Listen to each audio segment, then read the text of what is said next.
Hello everyone. तो हमने जो सीरीज़ ऑफ वीडियो स्टार्ट किए थे, ये उस सीरीज़ ऑफ वीडियो का आखिरी वीडियो होने वाला है। फाइनली हम पहुंच गए कंज्यूमर इक्विलिब्रियम पे, जिस टॉपिक के लिए हमने ये पूरा सीक्वेंस स्टार्ट किया था कि कंज्यूमर सरप्लस क्या होता है, इंडिफरेंस कर्व क्या होता है, बजट लाइन क्या होता है। और फाइनली ये जो सारी चीज़ें सीखी, स्पेशली हमने इंडिफरेंस कर्व सीखा।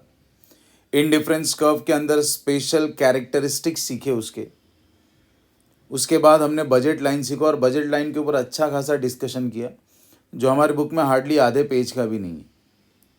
ये डिस्कशन इसलिए हमने किया था क्योंकि भले वहाँ पे वो आधे पेज का नहीं है, पर उसका जो क्वेश्चन पूछने का तरीका है उस टॉपिक से लेकर एग्ज़ाम में, वो कैसा भी हो सकता है, जो हमने हमारे लास्ट वीडियो में कवर किया। तो ये जो दो चीज़ें हमने सीखी थी, इनडिफरेंस कर्व एनालिसिस और बजट लाइन। जैसे कि हमने इनडिफरेंस कर्व में देखा कि हमारा इनडिफरेंस कर्व का स्लोप रिप्रेजेंट करता है mu of x upon mu of y, that is marginal utility of x upon marginal utility of y।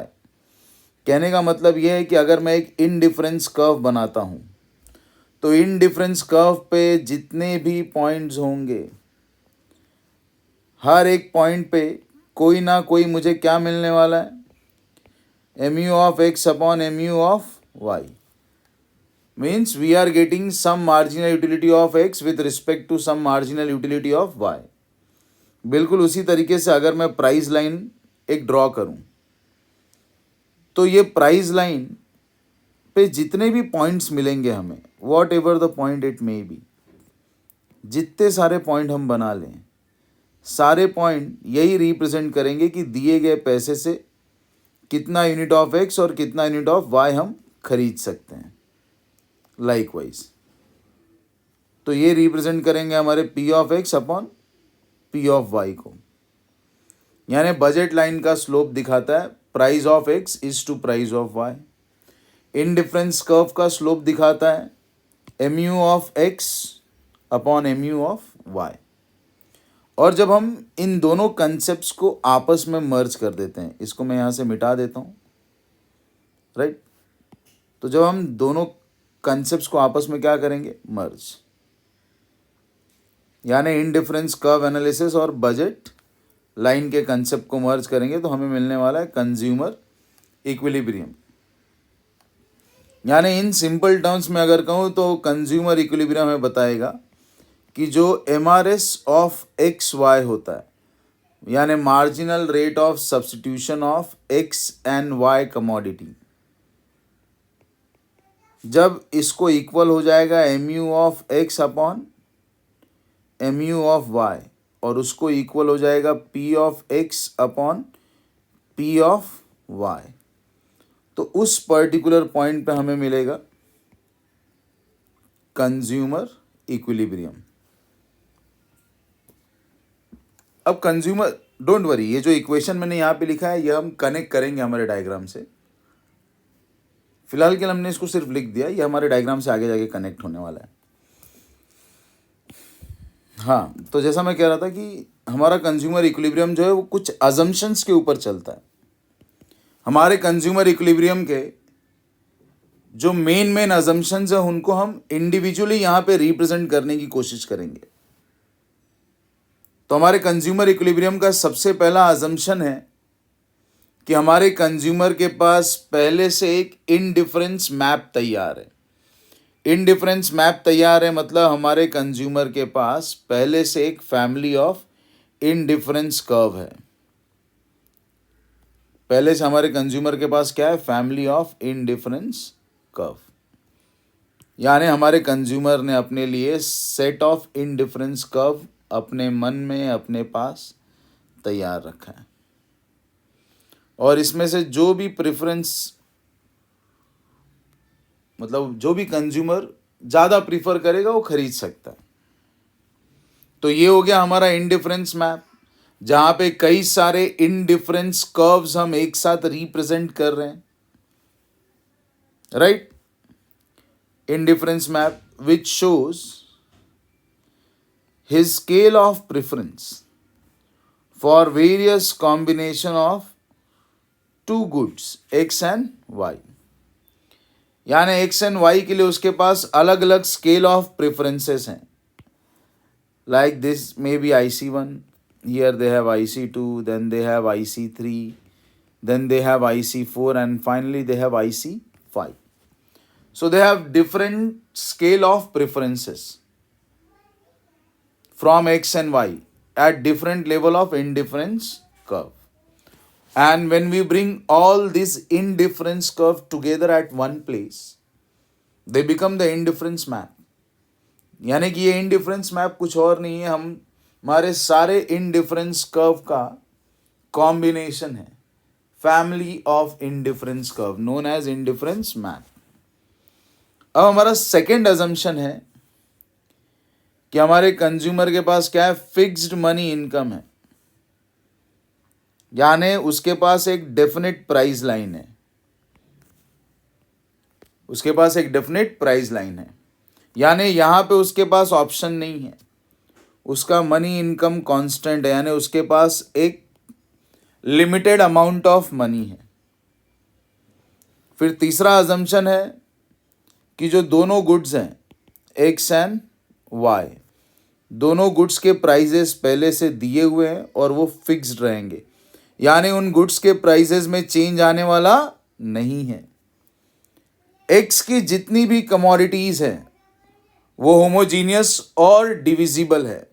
Y की जितनी भी कमोडिटीज हैं वो भी होमोजीनियस और डिविजिबल है. इसके साथ ही साथ हमारा कंज्यूमर रैशनल पर्सन है. रैशनल यानी वो हमेशा खुद को ज़्यादा से ज़्यादा सेटिस्फैक्शन पहुंचाने की कोशिश करता है. वो हमेशा खुद को मैक्सिममली सेटिस्फाई रखने की कोशिश करता है.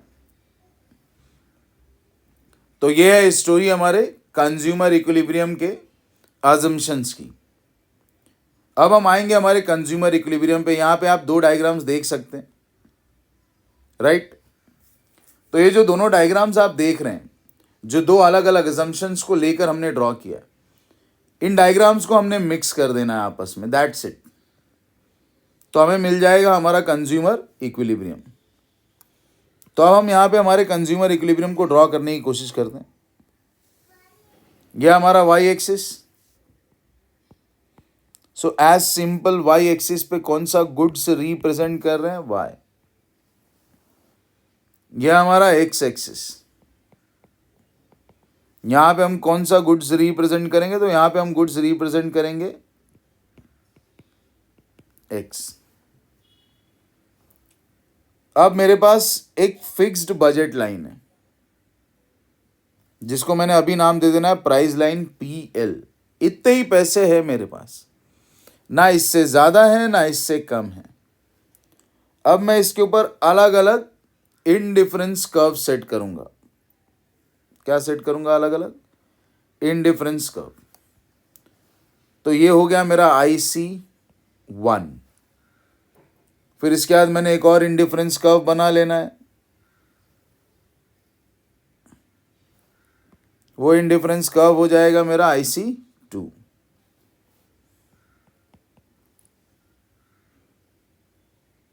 फिर अगला इनडिफरेंस कर्व मैंने बना लेना है.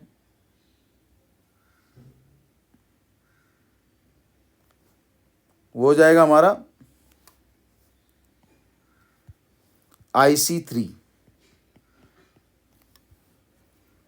एक और इनडिफरेंस कर्व बनेगा हमारा.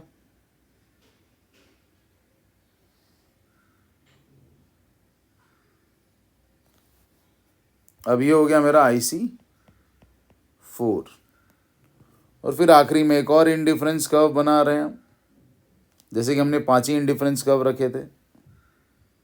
तो ये हो जाएगा हमारा IC5. तो ये 5 इनडिफरेंस कर्व हो गए.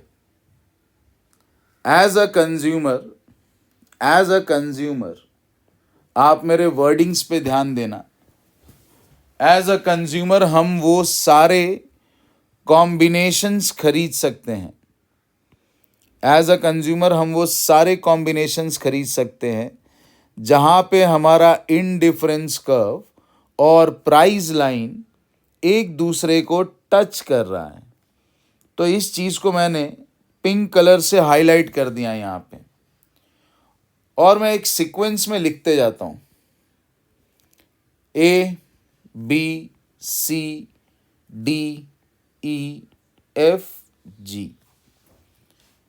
यानी ये जो सारे पॉइंट्स आपको दिख रहे हैं A B C D E F G, ये वो सारे पॉइंट्स हैं जहाँ पे कोई ना कोई इनडिफरेंस कर्व हमारे प्राइस लाइन को टच कर रहा है।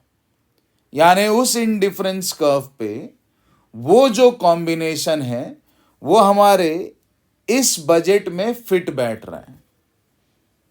यानी इतने पैसे में मैं चाहूं तो या तो कॉम्बिनेशन ए खरीद सकता हूं, या तो कॉम्बिनेशन बी, या तो कॉम्बिनेशन सी, या तो कॉम्बिनेशन डी, या तो कॉम्बिनेशन ई, या तो कॉम्बिनेशन एफ, या तो कॉम्बिनेशन जी। यानी ये सारे पॉसिबल कॉम्बिनेशंस हैं जो मेरे बजट में फिट बैठ रहे हैं। बराबर। अब हम इन पांचों जगह पे ध्यान देते हैं। मान लेते हैं कि अगर मैं IC1 के कॉम्बिनेशंस खरीदता हूं तो मुझे 100 यूटिल्स मिलेगा। IC2 खरीदता हूं तो 200 यूटिलिटी मिलेगी। IC3 खरीदता हूं तो 300 यूटिलिटी वाला सेटिस्फैक्शन मिलेगा। IC4 पे 400 यूटिल्स का सेटिस्फैक्शन मिलेगा। IC5 पे 500 यूटिल्स का सेटिस्फैक्शन मिलेगा। ठीक।